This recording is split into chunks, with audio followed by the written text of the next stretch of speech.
Welcome to the Ascended Thread podcast, where higher guidance is woven into everyday life and healing. I'm Andrea Clem from The Way Home to You.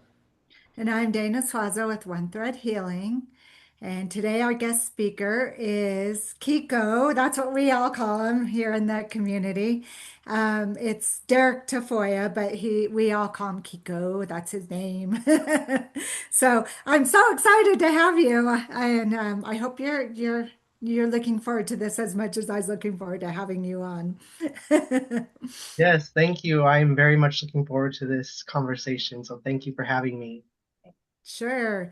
So I know you are a Reiki healer, you're a sound healer, you're an intuitive reader, you are based out of Majick Soul in Lafayette, Colorado, which you opened up with some family. And if you haven't been there, it's a very lovely shop. And Derrick, or Kiko, I always call him Kiko. So he does sound baths there. How often do you do sound baths there? Like once a month or? Oh, usually I do two or three a month. Uh, Okay, two or yeah, three. Okay. 2 or 3 a month, yes. Okay. And I know Monica told me, she's like, yeah, I'd love to hear Kiko's story. He has an amazing story. So, what kind of started leading you into doing all this fun, intuitive energy healing stuff? So I feel like my whole life I've always been on the intuitive side. I've always been interested in this kind of stuff, but I was very sensitive. I grew up sensitive and uh, I turned the wrong direction. I turned to drugs. I turned to things outside of me for help. And it was just that point where I realized, like, hey, something's going on here. I need to figure this out. And I had like a dark night of the soul. Like I was really deep in my addiction and I just really knew something had to change. And I actually prayed and just asked God to help me. And in that moment, uh, I made the decision to turn away from the drugs and I went to a rehab and just checked myself in. And that, I believe that was my spiritual awakening. That was the point where I actually was like, okay, pull your head out of your ass, get it together, you got this. And um, it wasn't right then that I got it all together, but I just kept trying to do what was right. And I made some mistakes here and there, but eventually I got on the right path and meditating and um, really reaching out to my family, my grandmother and my aunts. They're more spiritual. And so um, to learn from them. And that's really what put me on this path of spirituality. Okay. And was Monica and Sierra kind of on that path already, or did you guys as a family kind of go on I the path feel together? they were already on that path. My grandma has really taught my aunt a lot since she was little. So my aunt has always been on that path. Also, Okay. I feel like our family has always been spiritual. But yeah, they've always been on that path. And when I was ready, they held me and helped me out. Hmm. Right. And I know when we were talking, you mentioned I was sensitive. I was, and I think I mentioned to you, like, I know I always had people tell me, like, you're too sensitive. You're always so sensitive. And I kind of saw that as a negative thing. I even as an adult, I had some adult friends in my neighborhood say that, like, you're just too sensitive. And I'm like, and I saw it as a negative. And then one day I was like, I am a sensitive, and thank you, because yes, I am a sensitive, and I feel very honored by that. But it takes a little while to, I think, get to that point of being like, yes, I am a sensitive, and seeing it as a good thing. Yeah, I can totally relate to that. I mean, my whole life I've been told, oh, you shouldn't cry, you shouldn't get so offended, you shouldn't get so hurt, or I've always had big feelings. So it took a lot to really break out of that. I think I'm still working on that. But it is a beautiful thing to really understand that. Like you think you're broken, oh, everybody told me this, but to realize like that's our sensitivity is really our superpower. Like Exactly. my sensitivity helps me tune in to others the way others can't tune in. I feel like I don't know. I cry. I like to cry. Crying is healing.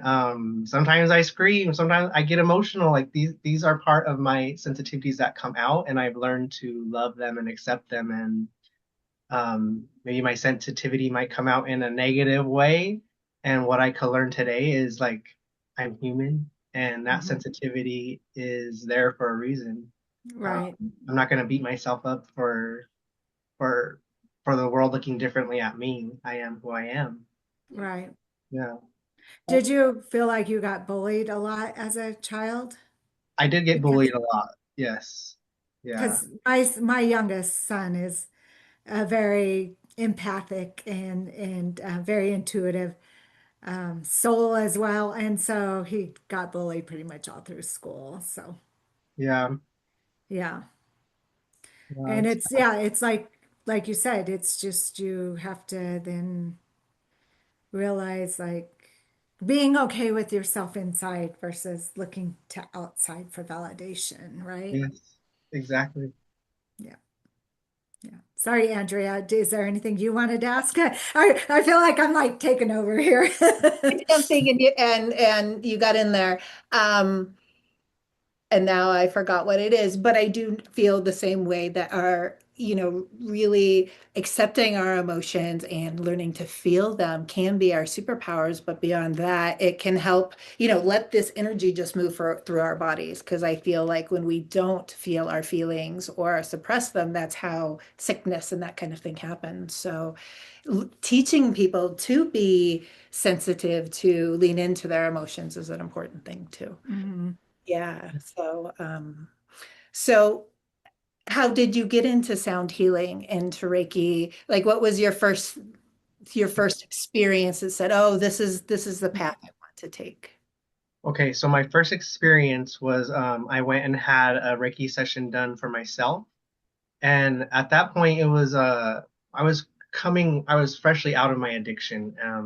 So I went and had a Reiki session for an hour, and it was something I've never ever experienced or felt, like that feeling I never felt. Like I tried to meditate and I did prayer and journaling and that kind of stuff, but I've never actually felt my energy move. And so that first experience that I had really opened me up, and I'm like, what is this? And probably maybe a few weeks after that is when I signed up to actually learn my first Reiki 1 class. So that's kind of how that door opened there. I did Reiki for a couple years before I got on the sound healing journey.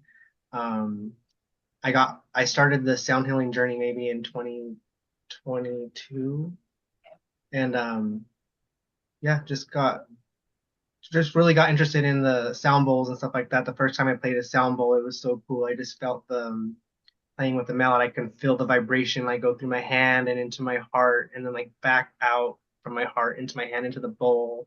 So like just uh, experiencing that, it made me just want more and more. And so yeah, that's where I'm at. That's your path sounds a little pretty familiar to mine because I started with um, mainly just because I was like, I always feel like an outsider. I always feel like an outsider. And so someone told me about someone who was an actual psychologist, but she also did Reiki. And so I went to her and had my first Reiki session, and I was like, and I just felt so amazing afterwards. And I was like, I don't know what that was, but I Yeah, really liked it. And so then just kept going back, and then finally I was like, okay, I got to do this myself. Like I got to become a Reiki healer. So yeah, same thing. I was like, okay, I'm going to learn it now, and now I'm teaching it, and then yes, and then I became a sound healer a couple of years after that. And do yeah. you incorporate sound healing in with your sessions or? Yeah, so during my sessions I offer just like an actual Reiki session just by itself, or I do a combo that has Reiki and a sound bath combined, so like half and half. So yeah, I do combine it. Even if they don't have both the combo, I still intuitively, if I want to play my sound bowl, a chakras block or something, I'll pull it out still. So I Mhm. think I like to incorporate all my tools, all the things that I've learned in each session. So I don't really hold back or yeah. Right, right. Yeah, I And I feel feel like there's probably a lot of people like you who, you know, because they feel like there's something wrong with me, or I just in my head too much, that where they feel like, you know, the addiction's the only way to make them feel better, but it's probably a short-term happiness, right? Like, do you have Yeah. anything to share on that for people who might be struggling with Yeah. addiction? For me, I feel addiction is tough, and I feel like we don't understand the reasons why there's so much why we turn Mhm. to addiction. And for me, I feel like my addiction, pulling myself out of it was hard, and I'm sorry I lost the question. Oh, that's okay. I was just asking It if just, you had any thoughts or ideas for people, because I'm sure there are a lot of people who kind of use addiction, not use addiction, but have addiction because they don't feel like, because a lot of us, intuitive, empathic, strongly connected people probably feel like outsiders in the human world in some respects. And so that's probably why some people turn to addiction.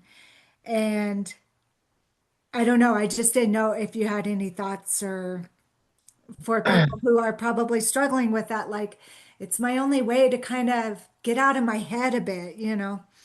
yeah, I feel like it is a tough struggle, and I feel like if you are struggling with addiction, you're not alone like that. It's really tough, but there is a way. Our sensitivity is usually what makes us turn to addiction. It's for me anyway. For me to tap into a part of me that I didn't know was there, like my higher self. I always, I always felt like I was this horrible person, this horrible being. But when Mhm. I actually was able to tap into my higher self and sit with myself and understand myself, that's where I was able to pull myself out of my addiction. I think there was so long where I was beating myself up. Uh, you're horrible. You're this. You're that. And instead, I had to sit with that. I had to sit with my darkness to really understand my light. And that's not easy to do. It's comfortable. It's comfortable there, but there is a better way. And I don't wish addiction on anybody, but I'm the most understanding of that. Like, I've been there, I've seen people pull themselves out. And for me to be able to pull myself out of that, that's all I want in the work that I do is I want to help other people find their light. I want to help other people find their power. I don't want anybody to be stuck in a low place, a low vibration. Um, so anything that I can do to help, I'm gonna be there. That's what I believe I'm here for. Like, I wanted to go to school to be a nurse, and that's what I was doing before this. Like, Mhm. but with my drug addiction, it's really not what I really wanted to do. And so like this is how it kind of pivoted. Like I'm still helping people. I'm doing it in a different way. And this is like what I'm here to do. I'm here to help people find their light, find their power, and um, I love that. Right, right.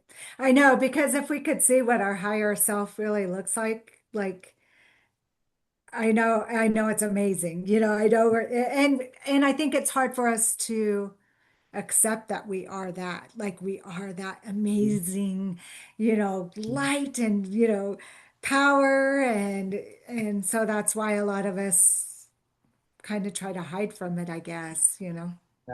I think um we think like we're this infant, like this tiny little being, this tiny Mhm. little, but we're not. Like we're these huge infinite souls, and I Right. think it takes a lot to remember that. But once you do remember that, like the possibilities are endless for us, really. Like, Exactly. Exactly. Yeah. Yeah. so. What are you looking forward to in your future? What's coming up for you? um, so how much better can it get is really what I say. Like I love where things are at today for my life. Like I I want to keep doing what I'm doing, and then maybe one day like I'll have my own space. Like that's my aunt opened up the shop in Lafayette, and it's been so cool to like experience and see how everything works and um kind of learn the process of it. So one day I hope to have my own uh healing space. Yeah. Mhm. Yeah, So yeah. I love that. very nice. Awesome. Do you feel like a connection with any certain guides or anything when you work with energies Um I'm or really feel like there's certain energies you work with? I should guess I should ask. um cosmic energies and pretty much that's probably about it. I really yeah, I'm pretty open. That's one thing that I like to say about myself is I don't like take from one thing. I can pull energy Mm, from angels, aliens, like right. love, Whatever energy whatever. comes in for that Yeah, person, right? Whatever needs, yeah. yeah, Hmm. whatever energy. And I don't know if you find this even when I'm playing sound bowls, when I do my different like full moon ceremonies or whatever with my sound bowls. I feel like the bowls too play like the way they want to play that night, depending on whatever Yeah, energies come in for that yeah. night.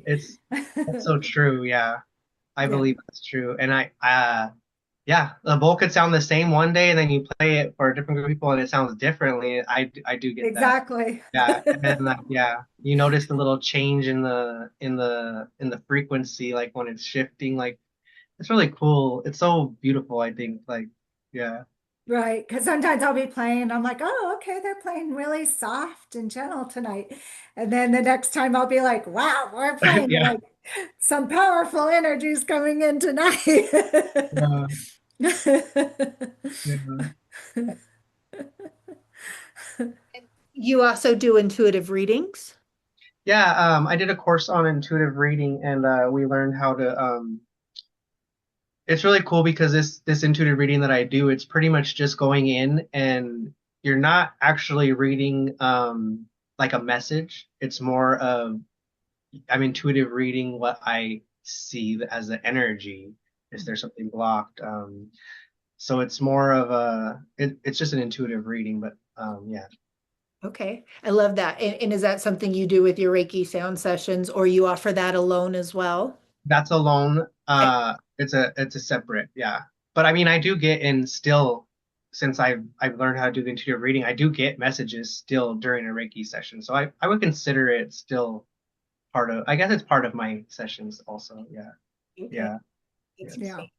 I know how that is. Usually my Reiki sessions are really quiet. Mhm. Um, and I tell people that, like, for whatever reason, my sessions are really quiet, and I have found, and I don't know if you find this, both of you, because I know both of you are Reiki healers, but I find the people I tend to that or the people who tend to find their way to me are like very similar situations. It's usually people who are dealing with stress and anxiety or some kind of emotional, issue. So I find that's what they're coming for is to just, feel the loving energy, feel, just making them feel lighter. Because that's one thing people say all the time is, I just feel lighter. And I forgot where I was going with this. I don't know. I'm sorry. I don't know. I was going somewhere with that. Is it I could be, messages that you Oh get? yeah, messages. Thank you. Yes. And so usually my sessions are very quiet, but every once in a while a message or a song, usually it's songs, will pop in and I will share it with them when they do come in, but it's very rare when I do get messages. But when I do get them, I share them like you said. So yeah, yeah. I they come to me the messages sometimes, but most of the like I can totally relate to what you say about being more quiet and calm. I feel like people are come they're different kind of healers. I am that kind. Mhm. I am more quiet. I am more soft. I'm more loving. I come with this loving approach. But some people need something different. Like they need the person that's going to be more outspoken, say what they more just more outspoken in their delivery. Right. Or they might need like a shaman type healer who Yeah. for because they want like some serious like, you know, entity removal or cord Mhm. cutting. And like thank goodness for our community, right? Because we can refer each other, Yeah. to each other. Because it's like I'm not going to try to pretend, Yeah. that I can do that. Like if there's something I can't do, I'm not going to even begin to like pretend I can. Yeah. And I mean, I'm a very ethical healer, I should say. And, ethics is very important to me. So I'm like, I'm not going to claim to do something I don't do. And so, I'll refer 'em like, oh, that person would be perfect for what you need, So I love the fact that we do have a close community where you can refer others if need be. So, Yeah. yeah, I love that. Yeah. I love that we're all supportive of each other and Yeah. Yeah. Me too. yeah. Absolutely. And also different. Yeah. Hmm. It's Hmm. different. Right, Yeah. right. Yeah. I love Because it. even though technically we all have everything in us, as like I feel like we all came in with certain aspects that we wanted to work with in this lifetime. So, Yeah. we just came with little pieces of the puzzle. And so, I do these pieces and that person, you know what I mean? Does that make sense? Yes. Hmm. I know that sounds a little strange, but that's how I feel. No, I don't think it sounds strange. Yeah, yeah. Maybe to the outsiders. Yes. The muggles, the muggles. And so, if people wanted to get a hold of you, you mentioned you do not have a website, but your information is on Magic Soul's website, correct? Yes. Hmm. Which is magicsoullc.com, and it's magic, Majick, soulllc.com. Yes. And then and then you're also on Instagram Instagram, at yes. Kiko Sun 44, correct? Yes. And do you want us to share your email information with people? Yes, that's fine. Okay. Awesome. So they can also reach you via email, which is dkiko, Kiko, Reiki at yahoo.com, correct? Yes, that's right. Okay. All And we right. will make sure to put all the information in the details down below so you Okay. can look that up as well, everybody that's listening. So, and reach out to Kiko. Yay. Yeah. Thank you. Anything else you want to share, Kiko, that we didn't cover? Um, no, I think that was great. Okay, great. Well, we Great. Thanks so much for sharing your story. I know it's not always easy to talk about our stories and shadow work, like all of us are here to do shadow work, but not everyone does it because it is not for the faint at Yeah. heart. It is Yeah. hard and it seems endless. I mean, when you think about how many lifetimes we've lived, if you believe in such a thing, when you think of how many lifetimes we've had and how much, trauma we've had in those different lifetimes, shadow work is endless. And so I mean, that's why there are sometimes a lot of spiritual bypassers because it's like not easy to do that shadow work. So I appreciate that you have done that and I got to meet you in this lifetime. And I remember the first time I think was the first time I met you was at one of Gail's retreats Yeah. and we just had so much fun, you, Sierra, and Monica. Yes. I, That was fun, that retreat. and see, and we have to have those moments of being in Mhm. joy, and because we are doing a lot of work in this Yeah. life. So, thank you so much for agreeing to come on here. Thank you for having me. It was wonderful. I really enjoyed our conversation. Good, good. I hope it wasn't too painful for you, No, not at all. or you weren't too nervous. No. Started out a little nervous and then got it. you did. Well, that's why we have this is to be able to share information with people, but make it fun. So, Well, thank you for doing that. do you have any other Doing your questions, work. Andrea, that No, I didn't cover? I just wanted to say thank you. And, it's amazing that you turn, something dark and hard into something so light and beautiful. So thank you for sharing with all of us. And for all our viewers, thank you for watching today. Make sure to like and subscribe. And we'll be back in a couple weeks with another podcast. So thanks, everybody. Thank you. Bye. Thank Bye. you.